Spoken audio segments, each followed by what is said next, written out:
Langit mendung menyambut kedatangan Dinda di Tunggul Jati.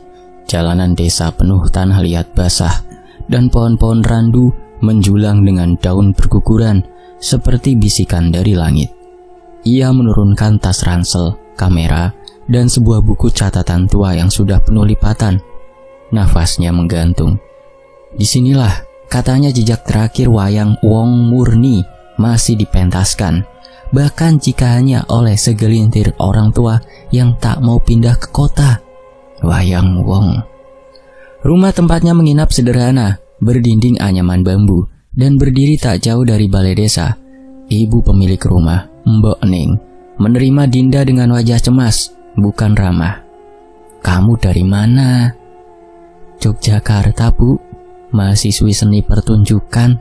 Saya dapat beasiswa untuk riset wayang Wong," jawab Dinda sambil tersenyum, mencoba mencairkan suasana. Mbok Ning hanya mengangguk. "Kalau kamu dengar suara aneh, jangan ditanya-tanya, jangan ke arah utara, apalagi dekat gedung tua itu." Dinda mengerutkan kening. "Kenapa, Bu?" Mbok Ning tak langsung menjawab. Ia menaruh teh panas di meja, duduk perlahan. Gedung pertunjukan itu sudah lama kosong, terbakar sebagian waktu pentas terakhir.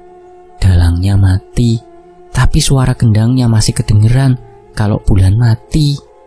Nada suara Mbok Ning rendah, seolah menyembunyikan ketakutan lama. Keesokan harinya, Dinda mulai mendokumentasikan keseharian warga. Ia mewawancarai Pak Darmo, mantan penabuh Ponang yang kini hanya duduk di pos ronda sambil mengunyah sirih. Tangan Pak Darmo gemetar saat Dinda menyebut nama gedung itu. "Jangan ditulis bagian itu, Nduk. Pentas terakhir itu bukan pementasan biasa. Lakonnya beda. Penontonnya bukan manusia semua," katanya perlahan. Dinda tertawa kecil. "Maksudnya, Pak?" Pak Darmo tak menjawab. Ia hanya menoleh ke arah gedung tua di kejauhan. Atapnya sebagian ambruk, dan sisa arang masih tampak hitam menganga di sisi dinding. Malamnya, Dinda tak bisa tidur.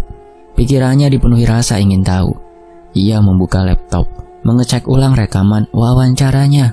Tapi, suaranya sendiri terputus-putus, seolah ada desis lain di sela-sela percakapan. Ia menajamkan volume. Suara kendang, pelan, teratur, seperti dari ruang lain. Hampir tengah malam ia mengambil kamera dan keluar pelan-pelan. Bulan tidak terlihat malam itu. Angin dingin menyusup lewat sela kain sweaternya. Langkahnya ringan, seperti dibimbing entah oleh apa. Tak ada satupun warga terlihat. Gedung itu berdiri seperti raksasa luka, penuh bekas sejarah yang tidak mau sembuh. Gerbang kayunya setengah terbuka. Dinda tidak masuk. Ia berdiri di seberang jalan, menyalakan kamera dan menekan tombol rekam. Tak ada satupun cahaya di dalam gedung, tapi suara kendang itu nyata. Iramanya seperti jantung, bukan gending biasa. Lalu gamelan mulai menyusul, pelan-pelan, seperti sedang mengiringi seorang tokoh naik panggung. Dinda bergidik, kamera tetap merekam. Ia tak melihat siapapun di dalam, hanya kegelapan dan bayang-bayang. Malam itu ia bermimpi aneh. Dirinya berdiri di tengah panggung, menari seperti penari wayang. Gerakannya halus, namun tubuhnya terasa berat, seolah bukan miliknya. Di bangku penonton, ada sosok-sosok duduk diam, mengenakan topeng wajahnya sendiri. Semuanya Dinda. Semua menatapnya tanpa ekspresi. Ia terbangun dengan peluh dingin, kakinya terasa pegal luar biasa. Saat membuka selimut, betis dan telapak kakinya penuh luka-luka kecil, seperti habis menari berjam-jam tanpa alas. Ia melihat jam pukul 3:11 pagi. Rasa penasaran berubah menjadi kegelisahan. Ia membuka file rekaman semalam. Suara kendang jelas, bahkan lebih keras dari saat ia mendengarnya langsung. Tapi di menit ke-7, kamera berguncang sedikit lalu merekam sesuatu di sudut kanan layar, sebuah bayangan. Bayangan perempuan berdiri di balik jendela gedung tua, rambutnya panjang, wajahnya samar, tapi matanya gelap sepenuhnya. bayangan itu menyerupai dirinya. Paginya, Dinda memutuskan untuk bertanya pada kepala dusun. "Pak Slamet," lelaki tua berkumis tebal, menerima Dinda dengan senyum kaku. Ruangannya dipenuhi kalender lama, piala pertunjukan desa, dan sebuah foto besar, panggung kayu dengan tulisan, "Lakon Agung Semar Membelah Diri." Dinda menunjuk foto itu. "Ini lakon terakhir ya, Pak?" Wajah Pak Lurah menegang. Ia mengangguk pelan. "Itu lakon yang bikin semuanya rusak. Bukan hanya gedung yang terbakar, tapi jiwa-jiwa yang ikut pentas juga habis. Mbah Karso, dalangnya, orang tua yang sangat dihormati. Tapi malam itu ada yang berubah dalam suara suluknya, seperti bukan dia lagi."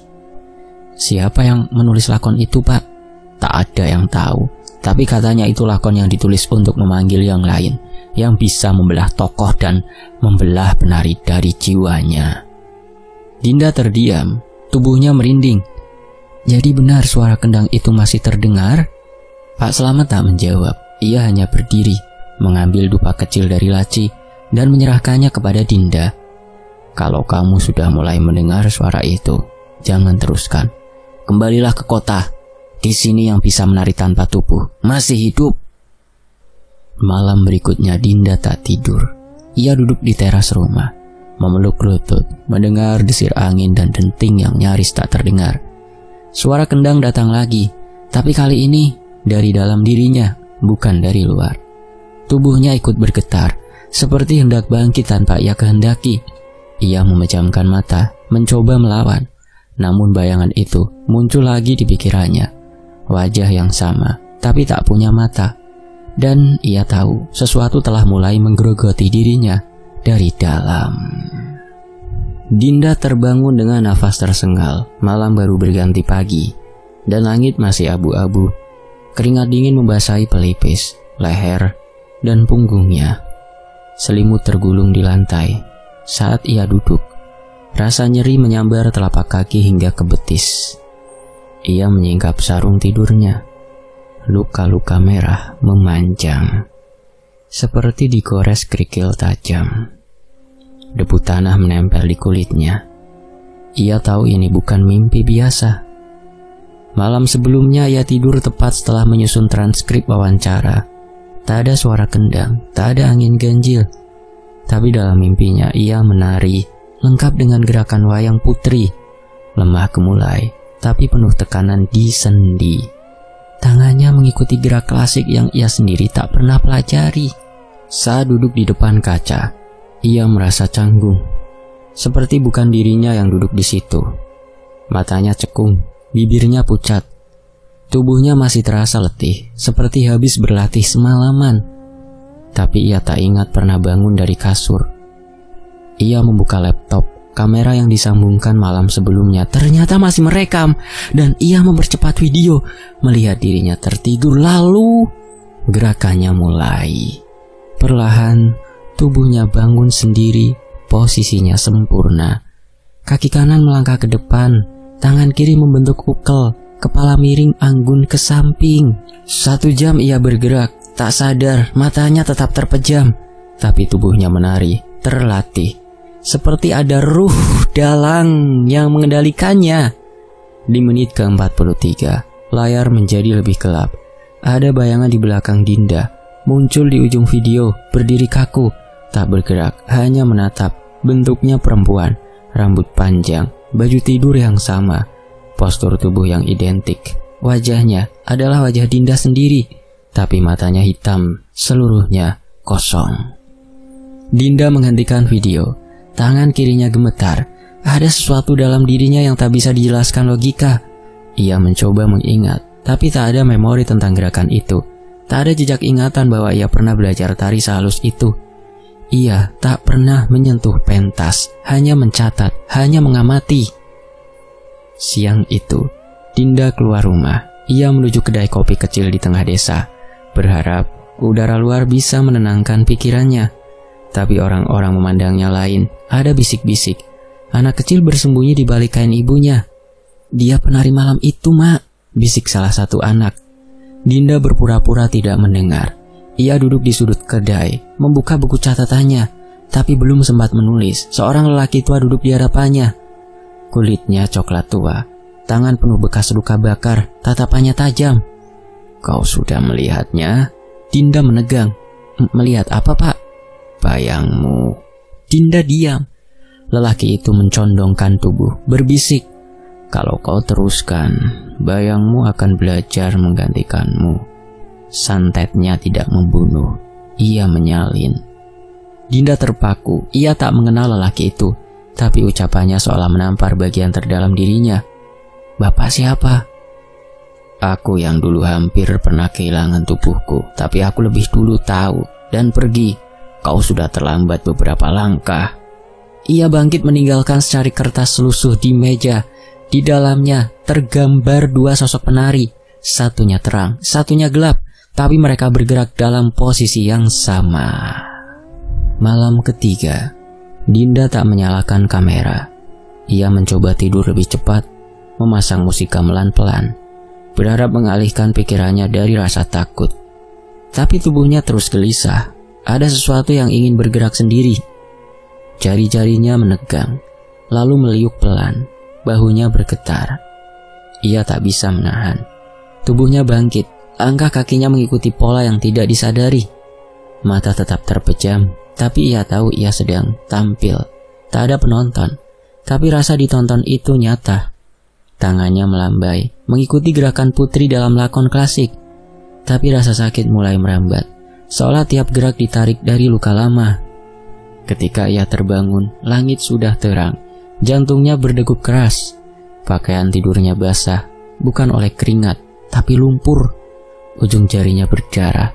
Ia melihat ke bawah, lantai rumah penuh jejak kaki, menuju halaman belakang.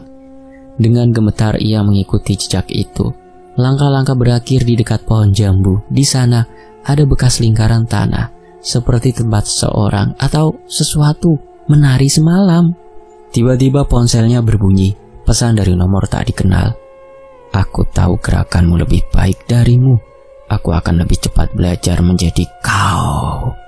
Dinda terdiam. Ia tidak membalas. Nomor itu tidak tercatat di kontaknya, tapi foto profilnya adalah wajah Dinda sendiri. Hari-hari berikutnya jadi kabur. Ia tidur, tapi selalu terbangun dengan tubuh sakit. Makanan terasa hambar. Warga mulai menjauh. Bahkan Mbok Ning hanya meletakkan makanannya di depan pintu.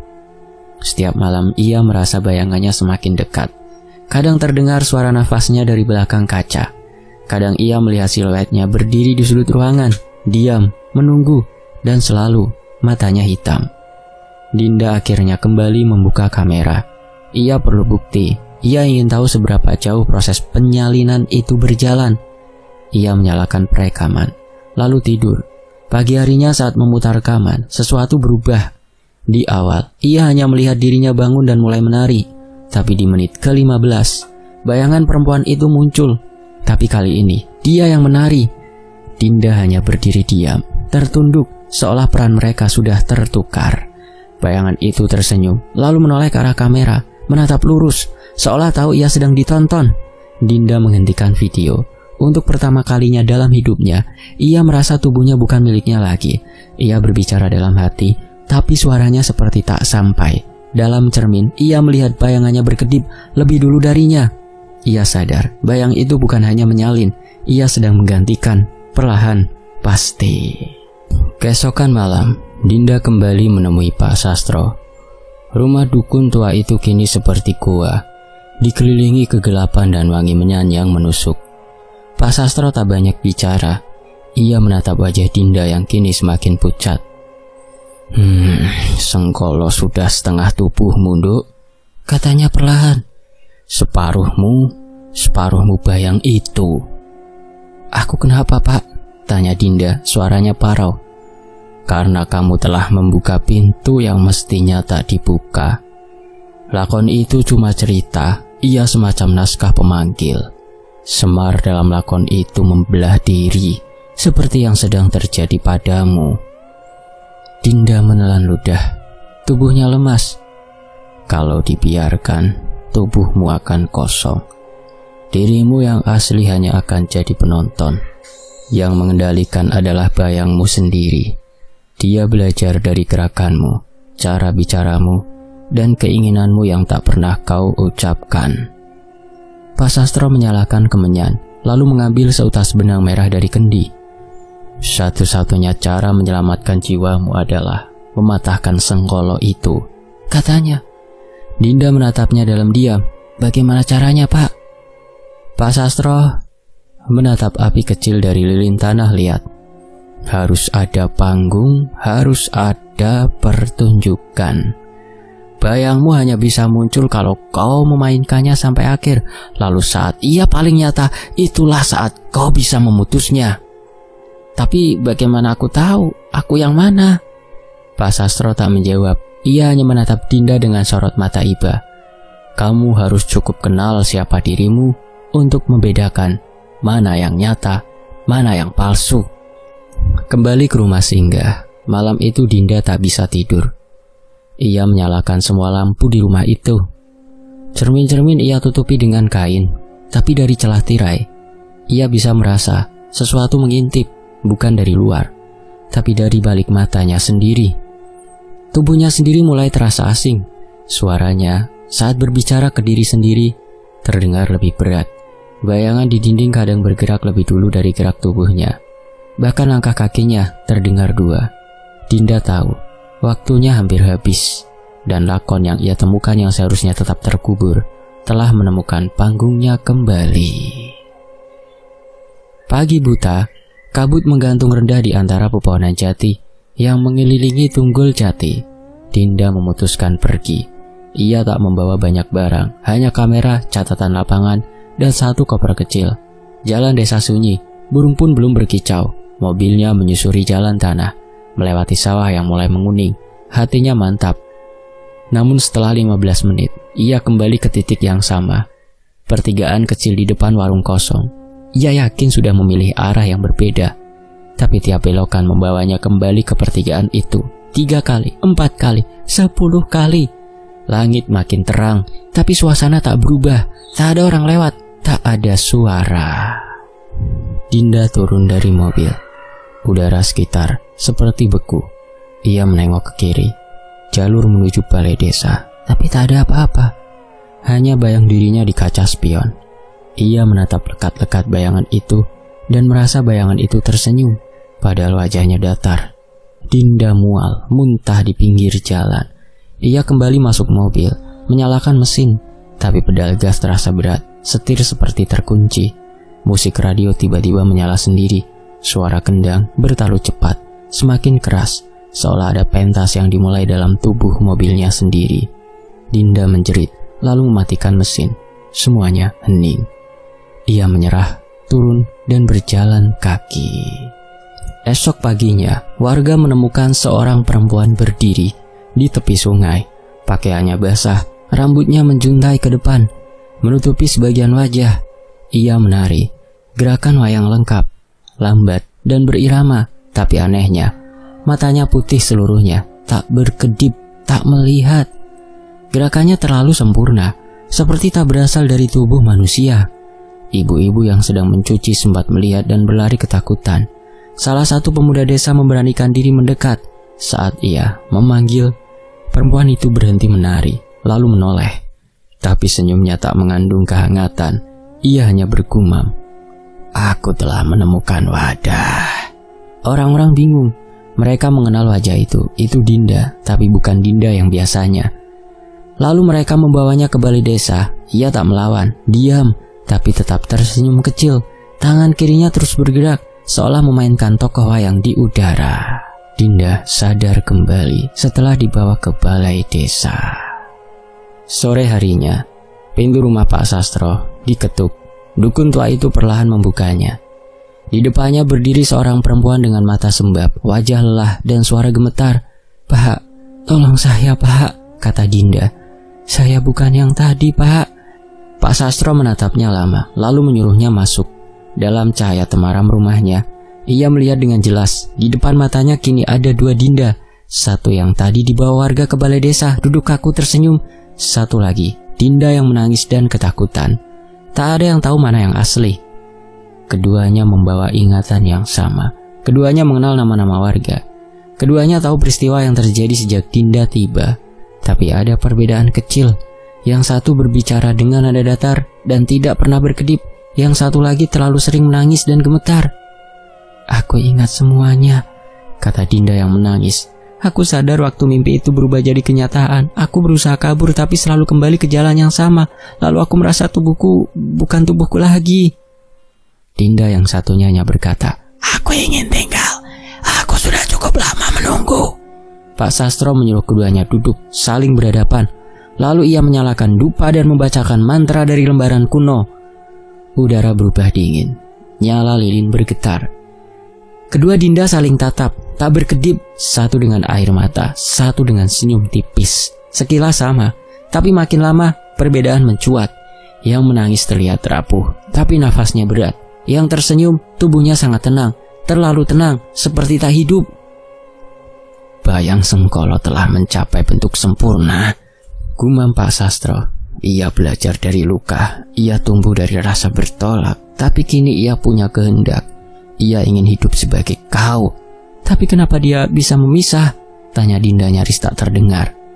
"Karena kamu membelah dirimu sendiri sejak awal. Dalam hatimu, kau tak ingin menjadi siapapun selain dirimu, tapi kau juga membenci dirimu yang sebenarnya. Sengkolo tumbuh dari pertentangan itu." Dinda menunduk. Ia tahu sejak kecil ia merasa tak pernah cukup, tak cukup hebat, tak cukup dicintai. Ia selalu merasa bayangan orang lain lebih baik darinya, dan kini bayangan itu menjadi nyata. Pak Sastro mendekatkan cermin besar ke hadapan mereka. "Lihatlah, siapa yang memantul sebagai dirimu, siapa yang menatapmu sebagai bayangan." Keduanya menatap, tapi hanya satu yang menangis saat melihat pantulan. Satu lagi hanya memandangi bayangannya tanpa reaksi. Yang menangis masih punya rasa. "Itu cukup untuk tahu siapa kau," kata Pak Sastro. Tiba-tiba Dinda yang tersenyum berdiri. Ia melangkah mundur, lalu menjatuhkan diri ke lantai. Tubuhnya mengejang. Dari tenggorokannya keluar suara yang bukan suara manusia, serak, dalam, dan penuh nyeri. "Aku tidak akan pergi. Aku lahir dari dirinya. Aku berhak hidup." Tapi suaranya melemah. Tubuhnya mulai bergetar, senyumnya memudar. Darah menetes dari hidung, lalu dari telinga. Tubuhnya jatuh diam. Yang tersisa hanya Dinda yang menangis, kini membisu. Pak Sastro menutup tubuh yang tergeletak dengan kain putih, lalu menoleh pada Dinda yang duduk terpaku. Kadang, untuk menjadi utuh, kita harus melihat sisi tergelap dari diri sendiri. Dinda tak menjawab, matanya kosong, tapi perlahan tangannya meraih cermin. Ia menatap dirinya dalam-dalam. Pantulan itu menangis bersama. Dan bayang Sengkolo tanpa dikehendaki putus sendiri melalui bantuan dari Dukun Sastro. Selesai.